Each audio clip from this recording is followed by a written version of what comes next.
लोगों के लिए आत्मा पवित्र है लेकिन शरीर उन्हें अपवित्र लगता है। ये कैसे संभव है? Yes? हम यही तो करते रहे हैं, है ना? ये कहना कि ईश्वर तो पवित्र है लेकिन सृष्टि अपवित्र है, ये कैसे संभव है?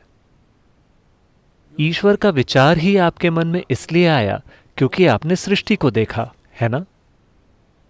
जब आपका जन्म हुआ और आपने आंखें खोली, आपने अपने आसपास देखा, वहां इतनी विशाल सृष्टि थी।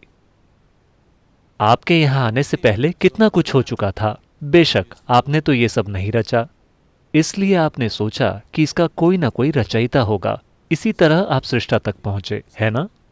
जिस पल आपने सोचा कि इसका कोई सृष्टा होगा, चूंकि आप एक इंसान हैं, इसलिए आपने सोचा कि वो एक बहुत बड़ा इंसान होगा। मेरे जैसा छोटा आदमी तो ये सब नहीं कर सकता। निश्चित रूप से वो एक बहुत बड़ा इंसान होगा। सिर्फ 2 हाथों से वो इतनी रचना कैसे कर सकता है? निश्चित रूप से उसके 8 हाथ होंगे।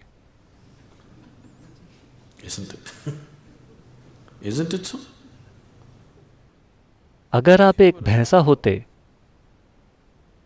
तो आप सच में ये सोचते कि भगवान एक बहुत बड़ा भैंसा होगा। Isn't it so? Yes or no?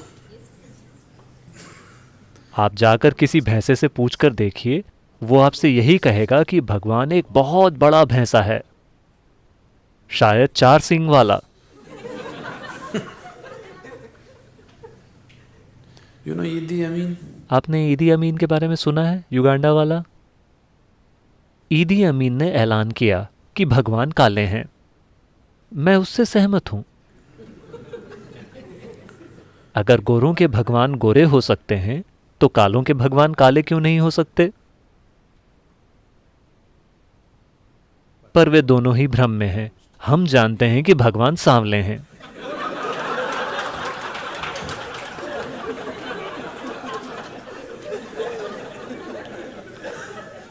क्योंकि वे खुद हमारे पास आए थे।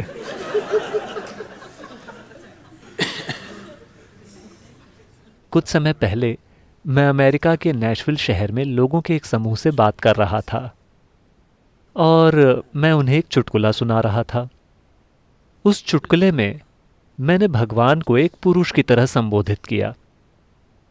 तुरंत ही कुछ महिलाएं खड़ी हो गईं। क्या आप भगवान को पुरुष मानते हैं? मैं समझ गया कि बात कहां जा रही है। मैंने कहा, मैं केवल आपको एक चुटकुला सुना रहा हूं। नहीं, आपने पुरुष का संबोधन किया। क्या आप भगवान को पुरुष मानते हैं? वे चुटकुलों को बहुत गंभीरता से लेते हैं। अब औरतें बहस कर रही हैं कि भगवान एक औरत भी हो सकते हैं। ऐसी समस्याएं केवल उन संस्कृतियों में ही हैं। भारत में हमारे पास पुरुष भगवान, स्त्री भगवान, गाय भगवान, बंदर भगवान और हर आकार व प्रकार के भगवान पाए जाते हैं। रेंगने वाले, चलने वाले, उड़ने वाले, क्योंकि हमें भविष्य में आने वाली सभी समस्याओं का अंदाजा था।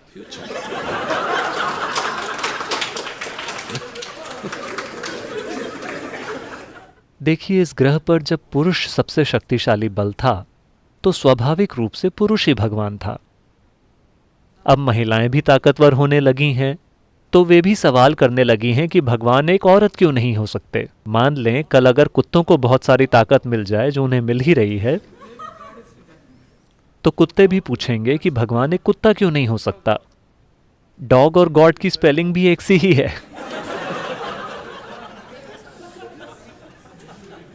आपकी तुलना में वो ज्यादा करीब लगते हैं, है ना? भगवान के बारे में जो आपका विचार है वो केवल खुद का ही एक बढ़ा चढ़ाकर बनाया गया संस्करण है ना? भगवान के बारे में आपकी सोच केवल खुद को बढ़ा चढ़ाकर बनाई गई है। देखिए, अभी तक आप अपने आप को ही परिभाषित नहीं कर सके हैं, है ना? आप अपनी जो भी परिभाषा देंगे वो सही नहीं होगी। किसी भी प्रकार की परिभाषा काफी नहीं है पूरी तरह से इस जीव का वर्णन करने के लिए। जब सृष्टि का ये छोटा सा टुकड़ा ऐसा है तो सृष्टि के स्रोत को आप कैसे परिभाषित कर सकते हैं? आप इसे न तो परिभाषित कर सकते हैं, ना ही इसे समझ सकते हैं। आप केवल इसमें विलीन हो सकते हैं। आप इसका अनुभव कर सकते हैं। आप इसे कभी जान नहीं सकते। आप इसे ज्ञान नहीं बना सकते। whatever you know. आपको ईश्वर के बारे में जो भी ज्ञान है वो पूरी तरह बकवास है, सांस्कृतिक बकवास। जिस भी तरह की संस्कृति में आप हैं, आपका ईश्वर भी उसी तरह का होता है ना? इसका केवल अनुभव किया जा सकता है। अनुभव का अर्थ ये नहीं है कि आप इसे खा सकते हैं या आप इसे समझ सकते हैं, नहीं, आप बस इसमें विलीन होकर ही इसे अनुभव कर सकते हैं और कोई तरीका नहीं है। इसलिए हम केवल विलीन होने के उपाय तलाश रहे हैं ताकि हम उसे अनुभव कर सकें जो हमसे कहीं ज्यादा विशाल है।